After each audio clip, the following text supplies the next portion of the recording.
नमस्कार. श्री दगडूशेठ हलवाई गणपती हे मला असं वाटतं की सगळ्या महाराष्ट्राचं श्रद्धास्थान आहे, तसं माझंही आहे. आणि एक अत्यंत खरा पुणेकर म्हणून मी लहानपणापासून दर्शनाला जात आलेलो आहे. त्यामुळे ते जगभरातलं पॉप्युलर दैवत आहे, पण त्याच्या आधी ते पुणेकरांसाठी आपलं सगळ्यांचंच फार जवळचं दैवत आहे. आणि खूप लहानपणापासून मी या महोत्सवाला ते जे कार्यक्रम असतात त्याला ऐकायला जायचो. ते जे चौकात आधी व्हायचे लक्ष्मी रोडला, तिथे मी अनेक कार्यक्रम अटेंड केलेले आहेत. भावसरगम असेल, अरुण दातेंचं असेल, हे सगळे कार्यक्रम तिथे जाऊन बघितलेले आहेत.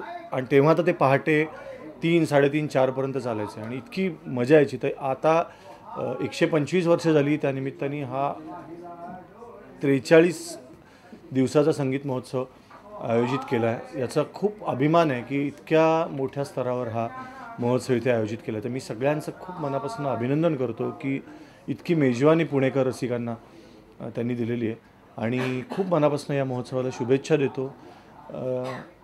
गणपती बाप्पाचे आशीर्वाद रसिकांना, कलाकारांना असेच मिळत राहूत, अशी गणपती बाप्पाकडे प्रार्थना करतो.